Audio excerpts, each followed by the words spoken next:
இன்றைக்கி அவங்களோட special day, price வாங்குறாங்க. அதுக்கோசம் அப்பா அம்மா காலையில் கிளப்பி எல்லாம் இன்றைக்கி ஒரு நாள் மட்டும் பசங்க அப்பா அம்மா கிளப்பியிருப்பாங்க. இன்னும் டெஃபினட்டாக சைட்டேஷன் டேயில் ப்ரைஸ் வாங்குறது, சர்டிஃபிகேட் வாங்குறது ஒரு enjoyable moment. And we have fantastic chief guest with us. எத்தனை பேருக்கு இந்த வழி தெரியும் தெரியல. நம்மள நிறைய பேருக்கு வந்து இது வரக்கூடாது. ஆனால் இப்போ காலத்தின் கட்டாயம் பிரஸ்ட் கேன்சர் வந்து எல்லாரையும் ரொம்ப கசக்கி புரிஞ்சிடுது. நிறைய ஃபேமிலியில் திடீர்னு அம்மா இல்லை, அக்கா இல்லை, தங்கச்சி இல்லை, அந்த மாதிரி ஏதோ ஒரு சூழ்நிலையெல்லாம் கொண்டு வரும்போது அது ரொம்ப வருத்தமாகவே இருக்குது. அதில் பிரஸ்ட் கேன்சரால் இறந்தவங்க நிறைய பேர் இருக்கிறாங்க. நம்ம டீச்சர்ஸ் நிறைய பேர் இறந்துருக்காங்க, உங்கள் பேரண்ட்ஸ் நிறைய பேர் இறந்துருக்காங்க. ஸோ அதெல்லாம் பார்க்கும்போது இது ஒரு ஸ்டேஜ் இது ஹேண்டில் பண்ணுறதுக்கு யாருன்னா வரணும். இப்போ இந்தியாவில் நிறைய டிஸார்டர் பேஸ்டாக நிறைய விஷயங்கள் போயிட்டுருக்கு. லைஃப் ஸ்டைல் டிஸார்டரில் தான் இந்த பிரஸ்ட் கேன்சரும் வருது. ஸோ இதை ஹேண்டில் பண்ணுறதுக்குன்னு ஒரு மூமெண்ட்டை க்ரியேட் பண்ணுறது ஒரு சாதாரண விஷயமே கிடையாது. தனி ஒரு மனிதன் நினைத்தால் வந்து எதையும் செய்யலான்றதை வந்து பாரதியார் வந்து ஆரம்பித்து எல்லாருமே ஒவ்வொருத்தரும் வந்து அதை நிலைநாட்டி காட்டிருக்காங்க. என் காலகட்டத்தில் ஒரு கன்விக்ஷன் எடுத்துக்கிட்டு அந்த கன்விக்ஷனை மேலே அதுக்கோசம் மேலோங்கி நின்று அதுக்கு என்ன வேணுமோ, யார் வேணுமோ, எப்படி வேணுமோ, என்னெல்லாம் செய்ய முடியுமோ அது அப்படின்னு சொல்லிட்டு இறங்கி வேலை செய்கிற ஒரு ஒரு போர் குணம் கொண்டது. அது அந்த இப்போ வந்து போர்லாம் வேறு மாதிரி போர் ஆகிடுச்சு. இது கேன்சருக்கு எதிர்த்து ஒரு போர் நடத்துறதுக்கு வந்து ஒரு பெரிய ஒரு துணிச்சலும் ஒரு உத்வேகமும் உள்ளுக்குள்ள ஒரு உந்துதலும் வேணும். அந்த ஒரு விஷயத்த நம்ம சீஃப் கெஸ்ட்டை வந்து ரொம்ப ஒரு முனைப்போடு அழகாக பண்ணி வச்சுருக்காங்க. இன்றைக்கி வந்து இப்போ இந்தியா டர்ன் ஸ்ப்ரிங்க்ன்றது ஆல் இண்டியா லெவலில் ஒரு மூவ்மெண்ட்டாக மாறி இருக்குது. பாண்டிச்சேரியில் அது நம்ம கொஞ்ச நாளுக்கு முன்னாடி அதுக்கான ஈவெண்ட்ஸ்லாம் பண்ணோம். ஸோ நிறைய விஷயங்கள் அவேர்னஸில் கொண்டு போகும்போது இதில் எத்தனையோ பேருக்கு இதில் ஒரு பெனிஃபிட் கிடைக்கும். ஸோ இதில் இந்த மாதிரி விஷயங்களில் தான் நான் வந்து ஒரு உண்மையான ஒரு லீடர்ஷிப்பும் பர்சனாலிட்டியும் பார்க்குறேன். டெஃபினட்டாக நம்ம சீஃப் கெஸ்ட் சொன்ன விஷயத்தில் எனக்கு பிடிச்ச ஒரு விஷயம் என்னன்னாக்கா, அவரோட அந்த விஷயம் எஜுகேஷன் நமக்கு சப்போர்ட் பண்ணணும்னு சொன்னார். அது சாதாரணமான ஒரு ஸ்டேட்மெண்ட்டே கிடையாது.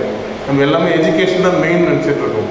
நம்ம தான் மெயின், நமக்கு சப்போர்ட்டு தான் எஜுகேஷன் தேவைப்படுது.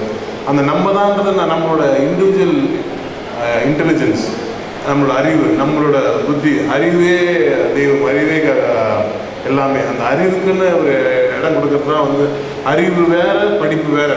அது என்றைக்கு தான் புரியுதோ அன்றைக்கி தான் வந்து எல்லாமே விளங்கும், தெளிவாக புரியும்.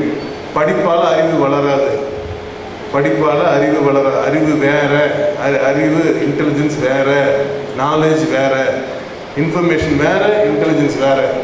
அது புரியணும், அது தெரியணும் அப்பா அம்மாவுக்கு. இன்ஃபர்மேஷன் ஏஜ் நம்ம வளர்ந்தது, நம்ம வாழ்ந்தது எல்லாம் 20ஆம் நூற்றாண்டு. அன்றைக்கி இன்ஃபர்மேஷன் வச்சுருந்தா அவன் தெரியாது. இன்றைக்கி இன்ஃபர்மேஷன் எல்லாம் ஃப்ரீட. திரும்ப சொல்கிற கூகுள் பகவான் ஏரியா. இப்போ எதுவாக இருந்தாலும் யூடியூப்லேயும் கூகுள்லேயும் கிடச்சிருது. அப்போ எல்லாமே அங்கே ஃப்ரீயாக முடிஞ்சிருது. அது எல்லா இன்ஃபர்மேஷனும் ஃப்ரீயாக கொடுத்துருவாங்க. ஆனால் அந்த இன்ஃபர்மேஷனை வச்சுட்டு நம்ம என்ன பண்ண போகிறோம்? கத்தியை வச்சுட்டு சர்ஜரி பண்ண போகிறோமா, இல்லை வேறு எதாவது செய்ய போகிறோமான்னு தெரியாது. ஆனால் சாம்பாருக்கு காய்கறி வெட்ட போகிறோமான்னு தெரியாது. ஆனால் கத்தியை வச்சுக்கிட்டு யார் கையில் இருக்கோ, அந்த புத்தி யார் கையில் இருக்கோ, அந்த புத்தி இன்டெலிஜென்ஸாக மேலோங்கி நிற்கிது. இந்த இன்டெலிஜென்ஸை தாண்டி இன்றைக்கி எமோஷன் ரொம்ப மேலோங்கி நிற்கிது. இந்த intelligent portion, emotional portion, spiritual portion, இந்த மாதிரி விஷயங்களில் ஆச்சாரிய பசங்களை வந்து நம்ம அழகாக கொண்டு வர்றது ரொம்ப நல்லா இப்போ வெளிப்பாடு எல்லாருக்கும் வெளில தெரிய ஆரம்பிருக்கு. இப்போ தான் வந்து ஆச்சாரிய பசங்களை வந்து எல்லாம் பார்த்துட்டு இந்த பசங்க கொஞ்சம் வித்தியாசமாக இருக்காங்க, நல்லா இருக்காங்களா, ஃபென்டாஸ்டிக்காக இருக்காங்க, இங்கே ஒரு ஃபைன் குவாலிட்டிஸ் நல்லா இருக்குது, கொஞ்சம் பசங்க எலைட்டாக இருக்காங்களே, கொஞ்சம் எலகண்ட்டாக இருக்காங்களே, இவங்களுக்கு எப்படி இந்த மெச்சூரிட்டி வந்து, இவங்களுக்கு எப்படி இந்த கிளாரிட்டி வந்தது, இவங்களோட தாட் ப்ராசஸ் நல்லா இருக்குது, இவங்களோட டெசிஷன் மேக்கிங் நல்லா இருக்குது, இவங்களோட அப்ரோச் நல்லா இருக்குது, இவங்களோட கான்ஃபிடன்ஸ் லெவல் நல்லா இருக்குது. இதெல்லாம் இப்போ தான் பார்க்குறாங்க.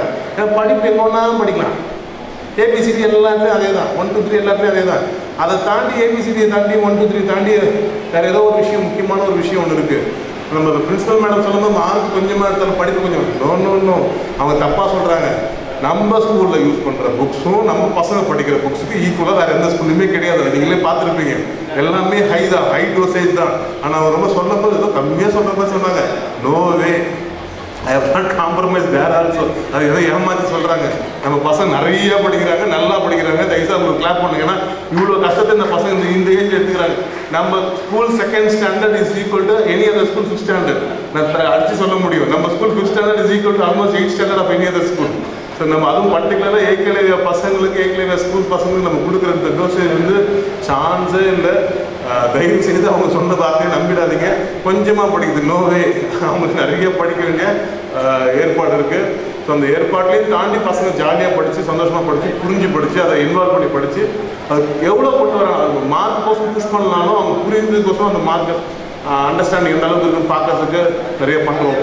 ஸோ இந்த மாதிரி விஷயங்கள் சாதனத்தை கொண்டு வரும்போது தான் டேலண்ட்டை நர்ச்சர் பண்ண முடியும், இண்டிவிஜுவாலிட்டி நர்ச்சர் பண்ண முடியும். அந்த டேலண்ட் அண்ட் இண்டிவிஜுவாலிட்டி கிடைச்சாம மட்டும்தான் வந்து ஒரு ஐடென்டிட்டி கிடைக்கும். ஏன்னா இன்றைக்கி எல்லாருமே எம்ப்ளாய்மெண்ட் மோட்லேருந்து வெளியே வராங்க. எனக்கு எம்ப்ளாய்மெண்ட் வேணாம், செல்ஃப் எம்ப்ளாய்மெண்ட் வேணும்னு ஆசைப்பட்ட ஒரு காலம் இருக்குது. இன்ஜினியர் ஆகணும், டாக்டர் ஆகணும்னு. இப்போ அதுக்கு அடுத்த லெவல் திங்க் பண்ண ஆரம்பிச்சிட்டாங்க.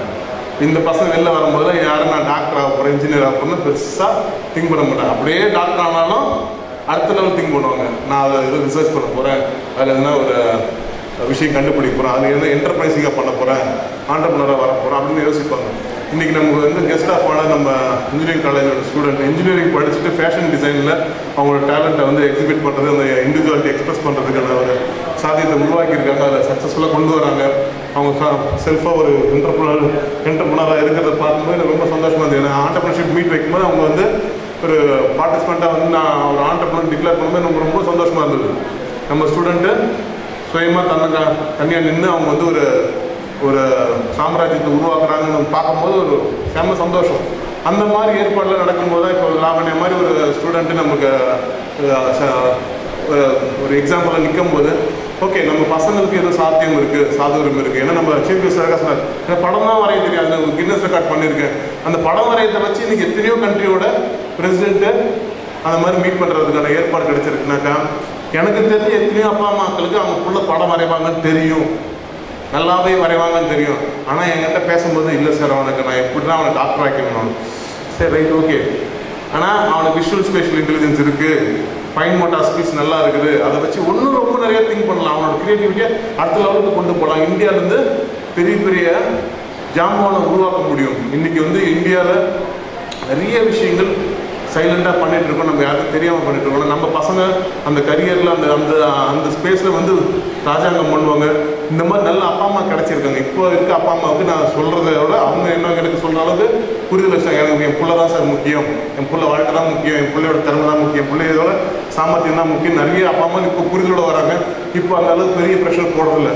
அவங்களுக்குன்னு ஒரு கனவு இருக்கும், இருந்தாலும் பசங்களோட சாமர்த்தியத்தை பார்த்தா பண்ணுறாங்க. ஸோ என்னோட சந்தோஷம் என்னன்னாக்கா இன்னைக்கு ப்ரைஸ் வாங்குற அந்த ஒரு சின்ன குழந்தையும் ஃப்யூச்சரில் பெரிய பெரிய ஆளாக வரணும். சீஃப் கெஸ்ட் மாதிரி ரெக்கார்டு ஹோல்டர்ஸ் நிறைய பேர் இங்கே சைலண்டாக உட்காந்துட்டு இருக்கலாம். ஆச்சாரியா வேர்ல்டு ரெக்கார்ட் பண்ணுறதுல வேர்ல்டு ரெக்கார்ட் பண்ணியிருக்காங்க. எனக்கு தெரிஞ்சு 189 வேர்ல்டு ரெக்கார்ட் கின்னஸ் வேர்ல்டு ரெக்கார்ட்லாம் எந்த ஸ்கூலும் பண்ணதே கிடையாது, நம்ம தான் பண்ணி வச்சுருக்கோம். நீங்கள் சொன்னீங்க தெரியுமா, அந்த உங்களோட அதே படம் வரைகிறதுல நம்ம பசங்க பண்ணியிருக்காங்க. 36 hours நான் ஸ்டாப் படம் வரைஞ்சிருக்காங்க. அது பையன் தான் வரைஞ்சான். அவன் விஸ்காம் எடுத்து படிச்சுட்டு ஒரு ப்ரொடக்ஷன் யூனிட் இதை பண்ணிட்டுருக்காப்புல. நிறைய பசங்க அந்த யாரெல்லாம் வேர்ல்டு ரெக்கார்ட் பண்ணாலும் அவங்களுக்கு உள்ளுக்குள்ளேருந்து ஏதோ ஒரு இது ஓப்பன் ஆச்சு. நேற்று நான் ஒருத்தர பேசிட்டு இருக்கும்போது சொன்னேன், ஃபிசிக்கல் எனர்ஜி டவுன் ஆகிடும், அதுக்கு மேலே இருக்காது. 4 இட்லி சாப்பிட்டா அதுக்கு அவ்வளோ எனர்ஜி இருக்கும். காலைல சாப்பிட்டா ஈவினிங்கு ஃபிசிக்கல் எனர்ஜி இருக்காது. மென்டல் எனர்ஜி அது ஒரு ஸ்டேஜ் டவுன் ஆகிடும். முடியும் அந்த பாசிட்டிவ் திங்கிங்லாம் ஒரு ஸ்டேஜ் அதுவும் டவுன் ஆகிடும்.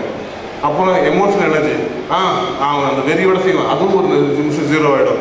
ஃபிசிக்கல் எனர்ஜி 0 ஆகிட்டு, மென்டல் எனர்ஜி 0 ஆகிட்டு, எமோஷனல் எனர்ஜி 0 ஆகிட்டு, அதெல்லாம் தாண்டி உள்ளுக்குள்ளே ஒரு ஆத்ம எனர்ஜி ஒன்று வரும், சோல் எனர்ஜி ஒன்று வரும். அது ஓப்பன் ஆகிடுச்சுனாக்கா அது பெரிய குடோன் ஓப்பன் பண்ண மாதிரி, அது ஒரு ஃபேக்ட்ரி ஓப்பன் பண்ண மாதிரி, ஒரு பவர் ஹவுஸ் ஓப்பன் பண்ண மாதிரி அந்த எனர்ஜி ஓப்பன் ஆனால் அது வெளிப்பாடு பண்ண வரும். இந்த வேர்ல்டு ரெக்கார்ட் பண்ணுறவங்க எல்லாருக்கும் அது வெளில வந்துடும். ஃபிசிக்கல் என்னால் முடியலன்னு ஒரு ஸ்டேஜ் வரும், மைண்டால் முடியலன்னு ஒரு ஸ்டேஜ் வரும், எமோஷனலாக முடியல ஒரு ஸ்டேஜ் வரும். அதுக்கப்புறம் உள்ளேருந்து ஒரு சக்தி வெளிப்படும். அதுக்கப்புறம் அவங்க ஸ்டாப் பண்ணவே முடியாது. அது ஓப்பன் ஆனதுக்கப்புறம் பார்த்தோன்னா லெஜெண்டு தான். இந்த வேர்ல்டு ரெக்கார்ட் பண்ணதுக்கப்புறம் தான் தலைவரோட உங்களை வந்து உலகமே பார்க்க ஆரம்பிச்சிருக்கோம், கவனிக்க ஆரம்பிச்சிருக்கோம். உண்மை தானே? Thank you, love you. கிளாப் பண்ணுங்க. நான் இந்த சித்தாந்தத்தை தான் நான் சொல்லி வேர்ல்டு ரெக்கார்ட் பண்ணேன். ஆனால் அன்றைக்கி பண்ணும்போது எல்லாரும் இவருக்கு ஏதோ வேர்ல்டு ரெக்கார்ட் பண்ணணும்னு ஆசை வந்துச்சு. அதெல்லாம் என் பசங்களை போட்டு உள்ளம் பண்ணுறாரு ரொம்ப கமெண்ட் அடித்தாங்க. பட் பரவாயில்ல. ஆனால் பண்ண ஒரு குழந்தைக்கும் அந்த சோல் எனர்ஜி ஓப்பன் பண்ணி கொடுத்துருக்குன்றது மட்டும்தான் தெரியும். அந்த சோல் எனர்ஜியை வச்சு அவங்க சும்மாவே இருக்க முடியாது. அவங்க எதுனா சைலண்ட்டாகவும் சிக்னிஃபிகண்ட்டாகவும் டெஃபினட்டாக பண்ணிகிட்டே இருப்பாங்க. அவங்க பண்ணுறது எல்லாமே சூப்பராகவே வரும். அந்த சோல் எனர்ஜி ஓப்பன் பண்ணுறதுக்கு அந்த மெத்தட் தான் நம்ம வேர்ல்டு ரெக்கார்ட் பண்ணது எல்லாமே. ஏன்னா ஒரு சேலஞ்சை தாண்டி வரும்போது மேலே வருவாங்க. இந்த ஏக்லேவியான்ற ஸ்கூலில் வந்து இந்த ஏக்லேவனோட அந்த ஸ்பிரிட் தான் நம்மளை கொண்டு போயிட்டு இருக்கு. அந்த ஏக்லேவனோட ஸ்பிரிட் தான் வந்து soul energy. Master in spirit, master in life. அந்த ஸ்பிரிட் தான் நான் சொல்லிட்டு இருக்கேன். அந்த சோல் எனர்ஜி, அந்த மாஸ்டர் இன் ஸ்பிரிட் அது உள்ளே வந்துச்சுன்னா அது ஓப்பன் ஆகிடுச்சுன்னா அது ஆட்டோமேட்டிக்காக அது குரு தேவையில்லை, யாரும் தேவையில்லை. அது வந்து மேஜிக் பண்ண ஆரம்பிச்சிடும். அந்த டிஎன்ஏவை தான் ஏக்லேவியாவில் இருக்கேன். ஒரு பசங்களுக்கும் நான் அழகாக கொடுத்துட்ருக்கேன். எனக்கு மட்டும்தான் விஷயம் தெரியும்.